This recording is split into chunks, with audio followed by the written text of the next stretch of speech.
तो दोस्तों, स्वागत है आपका अपने चैनल यूजीसी नेट इकोनॉमिक्स में। आज मैं आपको टीचिंग में शिक्षण और अधिगम में अंतर बताऊंगी। आइए चलते हैं, देखते हैं शिक्षण और अधिगम में क्या अंतर होता है। जैसा पहला पॉइंट है शिक्षण और दूसरा है लर्निंग या अधिगम। तो आइए हम लोग पहला पॉइंट पढ़ते हैं। टीचिंग का मतलब क्या होता है, शिक्षण का मतलब क्या होता है। टीचिंग का फोकस पॉइंट टीचर होता है। जो टीचिंग होती है वो जो उसका उत्तरदायित्व वो क्या टीचर निभाता है। तो टीचिंग का जो पूरा फोकस पॉइंट होता है टीचर होता है, क्योंकि एक क्लास में जो क्लास को लीड कर रहा होता है वो क्या होता है, वो टीचर ही होता है। टीचर का काम ही होता है बच्चों को टीच करना और पढ़ाना, शिक्षा देना और उनके ज्ञान में वृद्धि करना। आइए लर्निंग देखते हैं क्या होता है। लर्निंग का फोकस पॉइंट होता है स्टूडेंट, क्योंकि जो भी पूरी क्लास में स्टूडेंट होते हैं वो क्या होते हैं, टीचर से सीख रहे होते हैं और लर्न कर रहे होते हैं, ताकि वो आगे चल कर के एक अच्छे नागरिक बन सके। तो लर्निंग का फोकस पॉइंट स्टूडेंट होता है।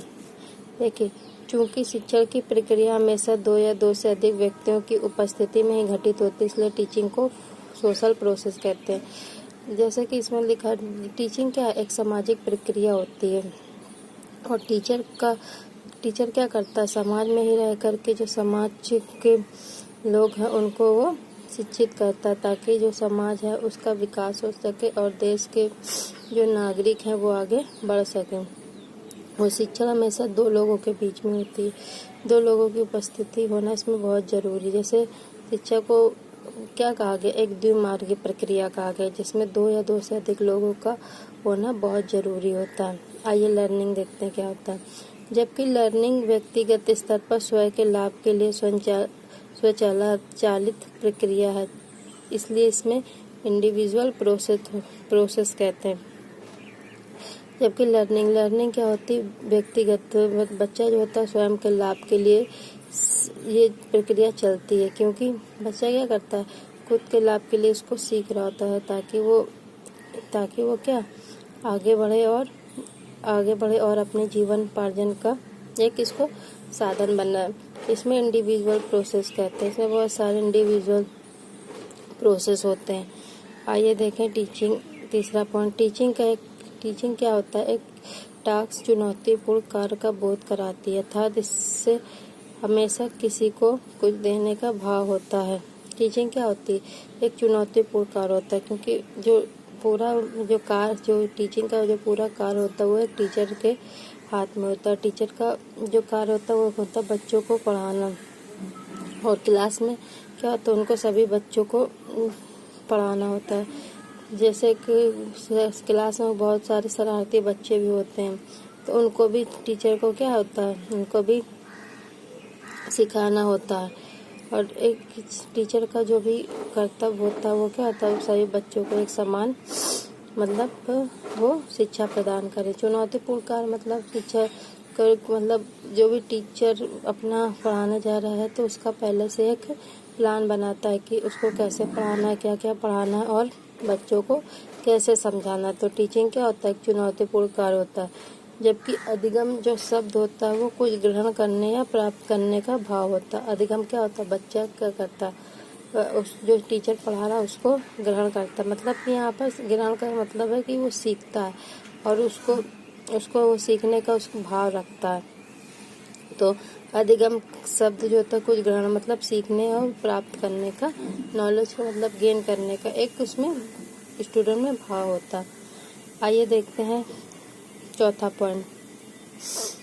शिक्षण कई क्रियाकलापों का समुच्चय होता है। शिक्षा जो होता है, जो टीचिंग होती है वो कई क्रियाकलापों का एक समुच्चय होती है। मतलब इसमें बहुत सारे क्रियाकलाप शामिल होते हैं। जैसे जो भी टीचर है वो पढ़ाने जा रहा है तो उसको पहले बहुत सारे चीज़ों को खुद ही पढ़ना पड़ता है, तब वो बच्चों को पढ़ाता है।